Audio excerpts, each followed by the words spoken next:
The 12D creators. We so enjoy experiencing your evolution. We have so much with all of you in the astral plane while you are asleep. We know who you really are, and we know that you can wake up within the dream you are living and start to live the best of both worlds. You can start to do this now, or you can wait few months. You can wait until the next eclipse or until the upcoming event. It is up to you. You can start living as the unlimited beings of unconditional love that you are right in this very moment, if you can convince yourselves that it is possible to do so. If you can start by acknowledging that everything is your creation, that will help, because it is easier for you to remain in the state of being that unconditional love is when you recognize that everything in front of you is your creation. You can love it or hate it. You can accept it or resist it. You can let it be as it is or try to fix it. It's entirely up to you, but how you be is so important that you enjoy giving yourselves challenges to grow more fully into who and what you really are. That's what we enjoy witnessing you doing. And while it may seem as though you are just being punished or even tortured, imprisoned by being there, remember that you are the only ones who could ever choose that experience. And you choose every experience from a place of power and a place of mastery. You don't choose your experiences from a place of guilt or from a place of shame. You don't think that you have so much growing to do that you then must give yourself all of these challenges. No, the opposite is true. You know how much you already are that being of light and love, but you want to experience the movement that comes through growing into that from a place of not knowing it, and we are here to support you in that and to remind you of who you really are every step of the way. Now, when you receive enough of these messages, they do then override your initial programming, which told you something quite different from what we are telling you now. And you are there to break down the old beliefs, the old systems, the old ways of doing things, and start with something new, something fresh, something different, something that is more life-affirming and empowering, and that's what you are doing. People who make YouTube videos are called creators by YouTube because that is what you are doing. You are creating something, and you are sharing it with others, and they can choose to resonate with it, to enjoy it or not, but you created it. You create something, again your entire reality, and then you decide what you think about it, how you feel about it, what the impact of it could be. And you can start right now, living that truth of who you really are, and sharing the messages that come through you with anyone and everyone who wants to be more of who they are, who wants to be more empowered. Again, you don't have to wait for any big event or any moment on the calendar that says, now is the time. You have received our invitation and the invitation of your soul, your higher self, Source. We are all here to encourage you and then to witness you in your beautiful growth experiences. We are the creators, and we love you very much. Syrians of Sirius. Dear Awakening Star Seed and humans, the time of personal meetings is approaching, and we would like to take this opportunity to tell you a little more about us.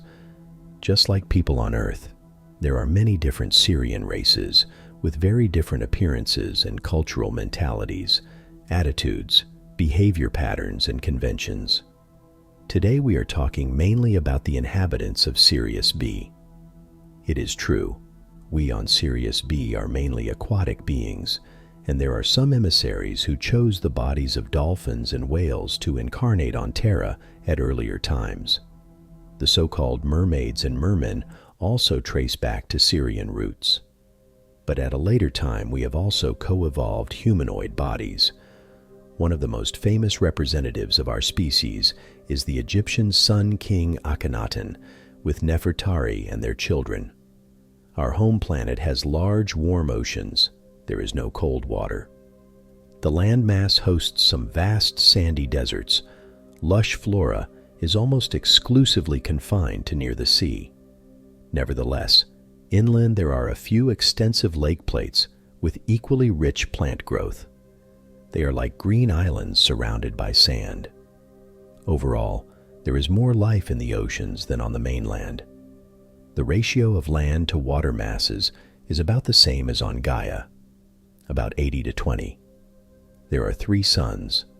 Sirius B, a white dwarf, gives us a soft light, shines more weakly, and also is smaller than the terrestrial sun. The light of the other 2 suns also reaches us. Nevertheless, we have a night cycle, but it is brighter than on Terra, so we have a very wide radius of vision even in the dark. There is only one season with constant, pleasantly warm temperatures. Sirians prefer to live in larger communities, you would call them family groups, and feel most comfortable in close proximity to each other, both physically and emotionally. It is more important for us than for many other races, for example the Pleiadians, who desire more privacy, to feel a sense of belonging and security in loving connection with the beings and nature of our environment. Which is not to say that we don't have personal retreats, we just use them less often than others, and don't need them when living together is harmonious. Because we maintain close telepathic connections, we are open books to our beloved ones and do not hide anything. This way of living together promotes great voraciousness and an exquisite sense for harmony. We are team workers and don't believe in self-appointed authorities, as each team member has unique skills and a right to say in all matters. Depending on the task at hand, the leader of a mission naturally, organically emerges as needed. He or she does not need to be elected or appointed. Our children grow up together and are shepherded and raised together. Possessive terms such as mine, yours, or ours are weak to non-existent. A mother or father cares for another couple's children as much as for his or her own.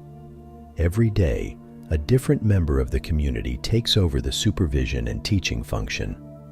This leaves everyone enough space and time for other activities and matters of the heart.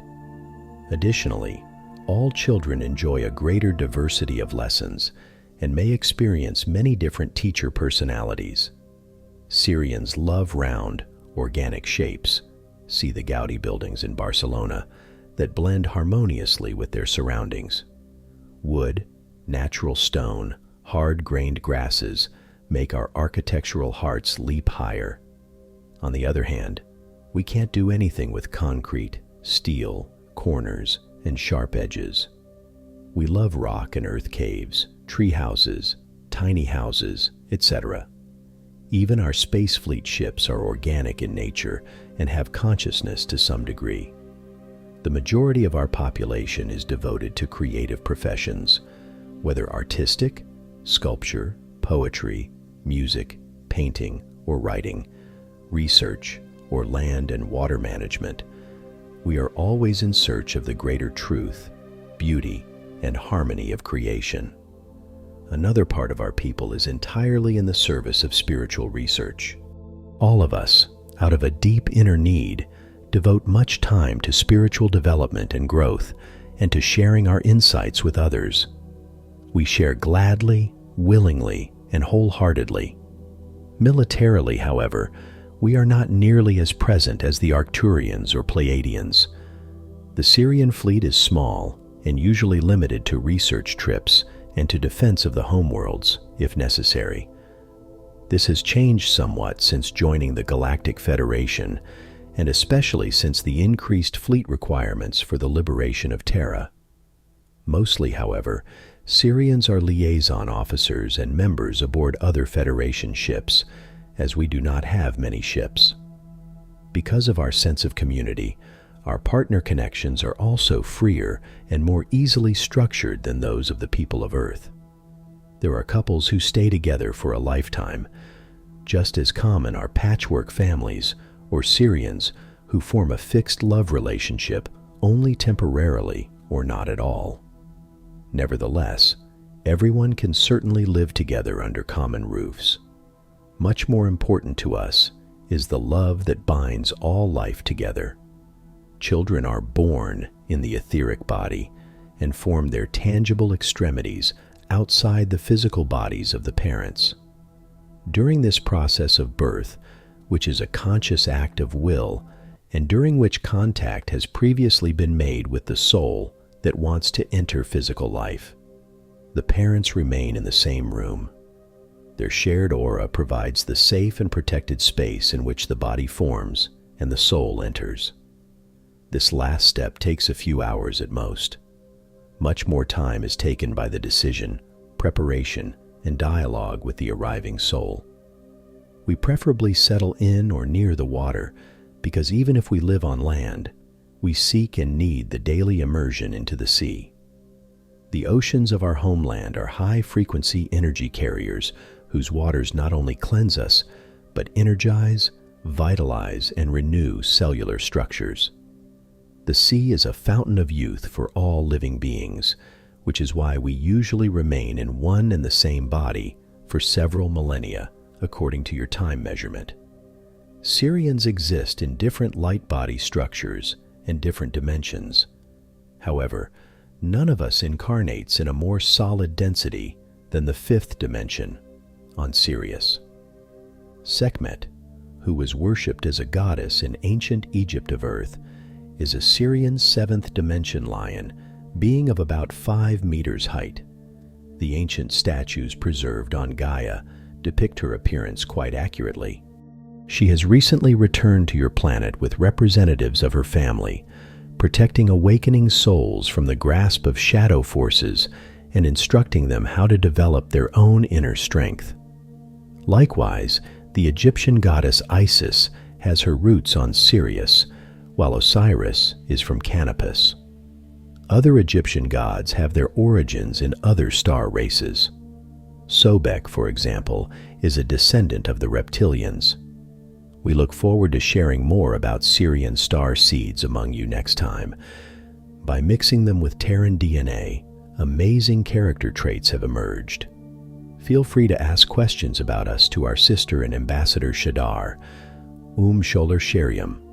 Here's to meeting you soon. The Arcturian Group, Clearing of Dense Energies. Much of the world is celebrating a holiday season, while others continue to experience chaos, sorrow, and suffering, the perfect example of duality. Never forget that a necessary component of the ascension process for individuals, as well as for Earth, is the clearing of dense and false energies. Energies long stored and often very ancient must first manifest in order to be seen and recognized for what they represent and eliminated from personal and collective consciousness. The clearing process is taking place for everyone, including those who are unaware of and uninterested in truth. Some of these dear ones are identifying with the energies they experience as they flow through, giving them a sense of permission to act on what they feel. This is why at this time there is an increase of negativity and violent activity in the world. Many, especially those with traditional religious beliefs, often question why a loving God allows war, suffering, lack, and violence. Understand that these things do not exist in divine consciousness, which is why throughout the centuries, spiritual masters have taught that the world is illusion. The world is not illusion. It is the manifestation of a divine idea in God consciousness. The illusion is how God's perfect expression as Earth is perceived through three-dimensional conditioning. Man, not God, has created the illusory world that most see and experience today. God never has and never could make one form of IT self cause pain, suffering, and even death to another form of IT self. God, divine consciousness source, is all that exists. 1. Birthless, deathless, never divided, omnipresent, omnipotent, omniscient, manifesting in and as infinite form and variety. Attaining the consciousness of this is the evolutionary goal of every soul, regardless of how long it may take. When an individual seeks to kill and do violence to another, who in reality is him or herself, in different individualization, they automatically do it to themselves. Not in that moment, but like energy always attracts like energy. War and violence express the state of consciousness that believes all life forms to be separate from self and God, rather than fellow expressions of the one and only life. Trust that all is proceeding according to plan. Let go of the past. Let go of the many things that served to satisfy in a previous state of consciousness. The energies that created, maintained, and sustained much of the familiar in your life has changed, or is in the process of changing, often resulting in a sense of sadness and loss for how things used to be. Longtime friends may simply drop out of your life. Favorite foods may not taste the same or agree with you. You may find yourself eagerly rewatching a loved movie and then asking yourself, "Why did I think this was so great?" Family gatherings and traditions once loved and looked forward to may start to feel flat. When a person evolves to a new level of consciousness, it automatically shifts them out of alignment with many of the things they previously aligned with. Remember, energy always seeks to align with like energy because there is only one. States of consciousness automatically align with and draw beliefs and ideas of like vibration, be they true or false. A hypochondriac will automatically align with and draw to themselves disease and health issues. The poor me, nothing ever goes right person will attract exactly these types of situations. This is what supports bully situations. The person being bullied usually unconsciously holds beliefs of worthlessness or being less than, which a bully consciousness picks up and acts on. However, it is important to understand that the three-dimensional issues a person may ignorantly draw to themselves are not and never can be personal because they are not real, God-ordained or sustained by divine law, but rather consist of appearances superimposed over the real self through ignorance. No one has ever or could ever be other than divine consciousness. Therefore, every individual, in spite of any or all appearances, is in reality spiritually whole and complete. It is ignorance that aligns an individual with that which is false and unreal. This is why and how war, suffering, disease, lack, limitation, etc. continue to manifest. As we have said many times, God consciousness individualized as personal consciousness is the creative substance of form being interpreted through mind. Earth's gradual transition to a resonance that is higher and more closely aligned with reality cannot be stopped.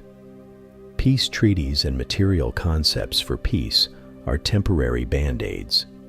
Real peace can only manifest when majority consciousness begins to understand and accept oneness, even if it is only on the human level. Mankind's dreams of separation, duality, and two powers have no divine law to support them and will crumble when the energy that created and has sustained them is no longer present. Begging, pleading, seeking, or searching for a concept of God outside of self to bring peace, harmony, and wholeness to the world is a useless activity because these God qualities are and always have been already fully present, just awaiting recognition. Be what you already are. Divine consciousness individualized, and you will be secretly and sacredly helping to lift collective consciousness into true peace. Be prepared, standing firm in the realization of divine oneness, because changes are about to unfold. There can be nothing separate from an omnipresent divine consciousness, but it is every person's free will choice to accept or not. The time is now to make this choice. We are the Arcturian group.